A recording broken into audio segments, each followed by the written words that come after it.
صورتیں نکالیں۔ خود داروغہ جیل نے اس کے بھاگ جانے پر راضی ہوا، مگر سقراط کو جس وقت اس ارادے کی خبر دی گئی اس نے اختلاف کیا اور نہایت استقلال سے یہ بات کہہ دی، میں موت سے بھاگنا نہیں چاہتا۔ جیل میں اسے زہر کا پیالہ دیا گیا، اس نے بے تکلف اپنے ہونٹوں سے لگایا اور اپنی جان دے دی۔ سقراط کے خون ناحق سے اہل ایتھنز کو بہت بعد میں سخت پشیمانی ہوئی اور اس کے دشمنوں کو نہایت ذلت کے ساتھ اپنی نالائکی کے خمیازے کھینچنے پڑے۔ سقراط کی سوانح عمری زونفن اور افلاطون نامی اس کے شاگردوں نے لکھی ہے۔ ان دونوں نے اس کے اقوال کی علیحدہ علیحدہ ترتیب دی ہے، اقوال کی علیحدہ علیحدہ ترتیب ہے جو واقعی دیکھنے کے لائق ہے۔ سقراط نے شادی بھی کی تھی، اس کی بیوی بہت ہی بد مزاج تھی۔ سقراط کے ساتھ اس کا برتاؤ سخت تھا لیکن وہ ہمیشہ اسے نرمی کے ساتھ پیش آتا تھا۔ اس نے اپنی بیوی کی بد مزاجی سے فائدہ اٹھایا، اس کی کچی پکی سہ لینے سے یہ انتہا درجے کی برداشت کا ہوگر ہو گیا۔ ہوگر کا معنی عادی۔ 470 برس بیشتر عیسیٰ علیہ السلام کے پیدا ہوا اور 399 یعنی کہ 399 برس قبل وفات پائی۔ سقراط کی رائے میں موجودہ وقت کو کسی آنے والے دن کی امید پر رائے گاہ کر دینا بڑی غلطی ہے۔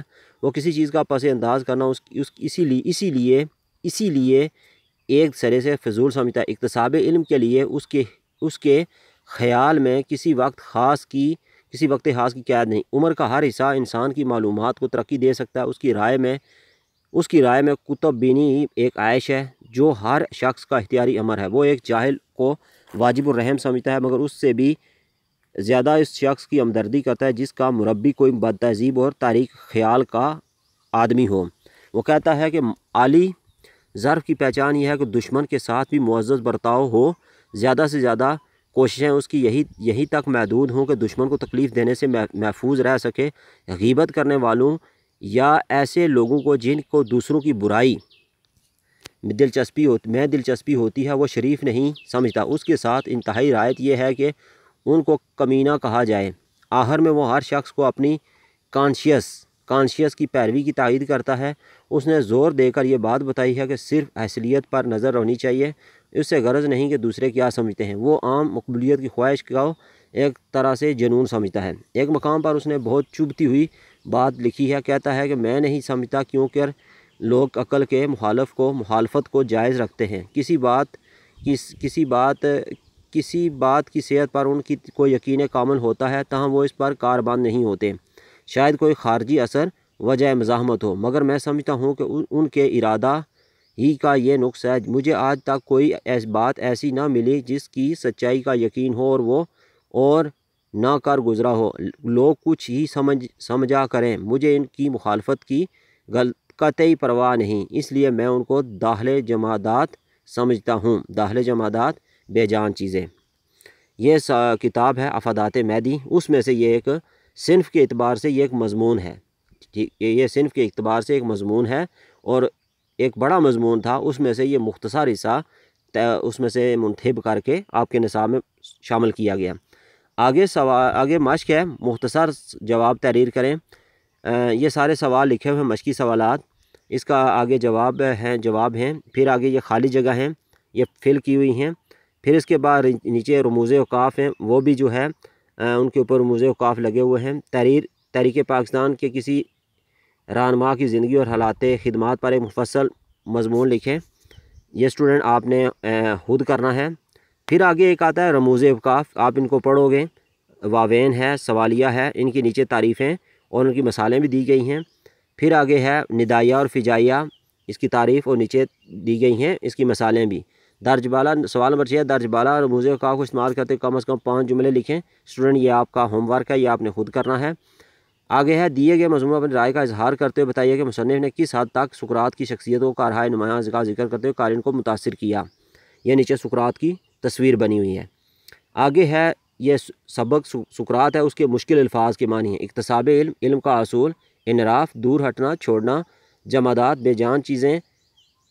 اچھا، اس کے بعد ہے رائے گاہ، ضائع، کانشیس، ضمیر، زندگی کی آواز، مربی، سرپرست، مہربان، تربیت دینے والا، مزاحمت، رکاوٹ، وحید اثر، یکتائے زمانہ، جس کا اپنے زمانے میں کوئی جوڑ نہ ہو۔ یہ اس کے مشکل الفاظ کے معنی ہیں۔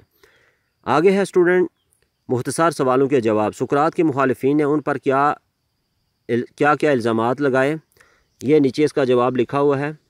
سقراط ایتھنز کے نوجوانوں کے اخلاق خراب کر رہا ہے، وہ وطن سے بغاوت کر رہا ہے، نیز وہ نوجوانوں کو ان کے والدین کی اطاعت سے روک رہا ہے۔ سقراط کے لیے کیا سزا تجویز کی گئی؟ سقراط کو زہر کا پیالہ پینے کو پر مجبور کیا گیا، یعنی اس کو سزائے موت دی گئی۔ سقراط اگر جیم جوز ہے، سقراط کو فوج میں کیوں بھرتی ہونا پڑا؟ سقراط جواب ہے اس کا، سقراط کے زمانے میں چونکہ یونان میں ہر جوان کو فوج میں عمر کا کچھ حصہ گزارنا لازمی ہوتا ہے، اس لیے سقراط بھی فوج میں بھرتی ہو گیا۔ نمبر دالا سقراط کے شاگردوں کے نام تحریر کریں۔ جی جواب ہے، سقراط کے دو اہم شاگردوں میں زونوفن اور افلاطون ہیں۔ رے جوز ہے، سقراط کی تعلیمات کا خلاصہ اپنے الفاظ میں تحریر کریں۔ جواب ہے، سقراط کے خیال میں وہ شخص شرافت کے درجے سے پست ہے جو غیبت کرتا ہے، اور سقراط کے نزدیک جاہل شخص رحم کے قابل ہے، مگر اس کا بد تہذیب استاد اس سے بھی زیادہ رحم کا مستحق ہے۔ عالی ظرف وہ ہے جو دشمن کے ساتھ بھی معزز برتاؤ کرے، غیبت کرنے والا کمینہ ہوتا ہے، آخر میں وہ ہر شخص و کانشیس کی پیروی کی تائید کرتا ہے۔ آگے ہے زیجو، سقراط نے کتنے برس عمر پائی؟ سقراط نے حضرت عیسیٰ علیہ السلام سے 470 برس پہلے پیدا ہوا اور 399 برس قبل وفات پائے، اس حساب سے سقراط کی عمر 71 برس بنتی ہے۔ آگے یہ خالی جگہ ہیں۔ پھر سوال نمبر 4 ہے، 3 نمبر سوال ہے، اس مضمون کا اپنے لفظوں میں لکھیں، اس مضمون خلاصہ اپنے لفظوں میں لکھیں۔ اچھا، پھر اس کے بعد ہے، یعنی کہ سبق جب پڑھو گے تو آپ کو خلاصہ خود بخود سمجھ آ جائے گا، 3-4 بار پڑھو گے تو۔ سوال نمبر 4، درج ذیل الفاظ درست اعراب کے ساتھ لکھیں، اعراب جو پیچھے میں نے بتائے تھے وہ، پھر یہ بھی یہاں پر بھی لگائے گئے ہیں۔ آگے سوال نمبر 5، تحریک پاکستان گرامر پر کسی زندگی پر ایک مفصل مضمون لکھیں۔ اسٹوڈنٹ یہ اس میں یہ ہے کہ آپ نے کوئی اخبار یا آپ نے انٹرنیٹ سے کوئی بھی شخصیت ہو جائے، قائد اعظم محمد علی جناح، ڈاکٹر علامہ اقبال، اس طرح کے اور بھی جو ہیں ان پر آپ مضمون لکھ سکتے ہو۔ آگے ہے درج بالا رموز اوقاف کو استعمال کرتے کم از کم 5 جملے لکھیں، واوین، سوالیہ اور ندائیہ، یہ سارے نیچے اسٹوڈنٹ دیے ہوئے ہیں۔ آگے ہے سوال نمبر 7، دیے گئے مضمون اپنی رائے کا اظہار کرتے ہوئے بتائیے کہ مصنف نے کس حد تک سقراط کی شخصیت اور کارہائے نمایاں کا ذکر کرتے ہوئے قارئین کو متاثر کیا ہے۔ جواب نیچے اس کا درج ہے۔